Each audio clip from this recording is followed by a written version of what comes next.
So guys welcome to my YouTube channel that is your future destination.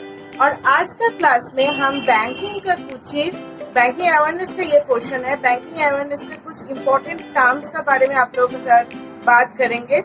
देखिए, हम लोग सबका ये चीज पता है कि बैंक का जो मेन सोर्स ऑफ इनकम है दैट इज इंटरेस्ट और लोन। यानी बैंक जो लोन देते हैं कस्टमर को, उसका हिसाब से बैंक को जो इंटरेस्ट मिलते हैं that is the main source of income for any kind of bank. अब ये जो इनकम है ये भी कभी कभार ऐसा हो सकते हैं कि नहीं आ सकते हैं।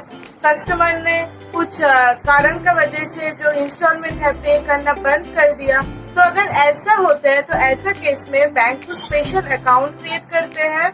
बैंक का जब बैंक सोचेंगे कि और ये कस्टमर पैसा नहीं देगा, ये सबके लिए बैंक का अलग अलग रूल्स है, अलग अलग टर्म्स है, अलग अलग अकाउंट है, ये सब बैंक क्रिएट करते हैं। तो एसेट का भी बैंक एक सेग्रीगेशन कर लेते हैं कि कौन सा एसेट। मान लीजिए बैंक का एसेट जो हम बोल रहे हैं, इसका मतलब ये होता है कि अगर 30 डेज तक नहीं दे पाया तो उसके लिए क्या एसेट माना जाएगा। अगर 90 डेज तक नहीं दिया तो इसके लिए ये क्या एसेट माना जाएगा। अगर 1 साल से भी ऊपर हो गया कि कस्टमर ने इंस्टॉलमेंट नहीं पे किया है तो इसके लिए कौन सा एसेट क्रिएट करेगा बैंक, कौन सा एसेट का कैटेगरी में ये चीज को बैंक पुट करेंगे। सबके लिए अलग अलग रूल्स एंड रेगुलेशंस है। तो आज का क्लास में हम ये सबका बारे में चर्चा करेंगे कि एनपीए क्या होते हैं, एसएमए क्या होते हैं, और भी अलग अलग जो काइंड ऑफ एसेट बैंक का क्या क्या होते हैं, सब कुछ के बारे में चर्चा करेंगे।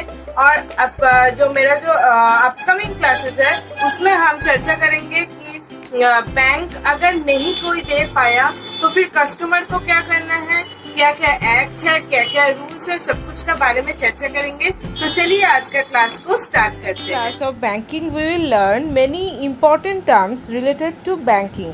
तो चलिए बैंकिंग का रिलेटेड क्या क्या टर्म्स है आज उसी का बारे में हम लोग पढ़ेंगे। तो चलिए आज का क्लास को स्टार्ट करते हैं। तो कौन सा टर्म का बारे में हम लोग पढ़ेंगे उसका एक जिस्ट हम यहाँ पे लिख चुके हैं। देखिए, जैसे एनपीए क्या होता है, नहीं होता है, सब कुछ पढ़ेंगे। एसएमए पढ़ेंगे और काइंड ऑफ एसेट्स भी आज पढ़ेंगे। तो चलिए ज़्यादा देरी नहीं करके आज का क्लास को स्टार्ट करते हैं। So in NPA or NPA stand for the non-performing assets। अब non-performing assets किसको बोलते हैं? Assets of bank not bringing any return called NPA or non-performing asset। यानी हम लोग ये तो जानते ही है कि बैंक जब किसी को कोई लोन देते हैं उससे जो इंटरेस्ट आते हैं that is the main source of income for any kind of bank. और अगर ये लोन देके बैंक को अगर कोई रिटर्न नहीं मिल रहे हैं तो ऐसा कोई अगर लोन है, ऐसा अगर कोई एसेट्स है, इसको ही क्या बोलते हैं? एनपीए और नॉन परफॉर्मिंग एसेट्स। अब देखिए, bank give loans to customer and customer repay the loan amount along with the interest is called instalment on regular basis. अगर रेगुलर बेसिस में देते हैं, रेगुलर बेसिस मंथली हो सकते हैं और दूसरा कोई भी टर्म्स एंड कंडीशंस हो सकता है। तो अगर इसे रेगुलर बेसिस में जो रिपेमेंट ऑफ मनी अगर आ रहा है तब तो कोई प्रॉब्लम नहीं है। But if customer suddenly stop to pay instalment, लेकिन अगर ये जो इंस्टॉलमेंट मनी है, इंस्टॉलमेंट मनी वही होते हैं जो कि बैंक जब लोन देते हैं तो लोन का जब रिपेमेंट होता है तो क्या करते हैं कस्टमर, लोन का अमाउंट थोड़ा थोड़ा करके और उसके साथ बैंक एक सर्टेन परसेंटेज ऑफ इंटरेस्ट भी जोड़ देते हैं ऑन लोन, वही चीज़ बैंक को पेड करते हैं। This is called instalment. But if customer suddenly stop to pay instalment and do not pay any installment called non-performing assets। ठीक है, अगर ऐसा कोई है कि इंस्टॉलमेंट दे ही नहीं रहे हैं या स्टॉप कर दिए हैं तो इसको क्या बोलते हैं? नॉन परफॉर्मिंग एसेट्स और एनपीए। अब देखते हैं स्पेशल मेंशन अकाउंट और एसएमए किसको बोलते हैं। When customer taking loans from bank and fails to repay installment, bank put the customer into SMA category। अब बैंक क्या करते हैं, जब कोई कस्टमर रिपेमेंट में फेलियर होते हैं यानी बैंक का जो लोन है उसका अमाउंट रिपेमेंट नहीं कर पाते हैं तो बैंक कस्टमर को क्या करते हैं? एसएमए कैटेगरी में डाल देते हैं।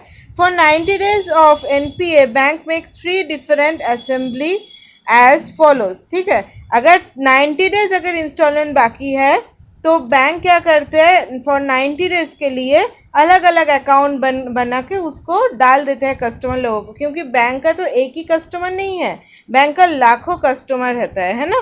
तो बैंक क्या करेगा, सबका याद रखने के लिए सबको अलग अलग अकाउंट में डालेंगे। अगर किसी को 1 महीना के लिए अगर इंस्टॉलमेंट नहीं पे किया तो इसको SMA 0, फिर SMA 1। SMA 1 का क्या होता है, फॉर 31 डेज टू 60 डेज। अगर 30 डेज जिस दिन क्रॉस कर गया from the 31 days to next 60 days, SMA 1।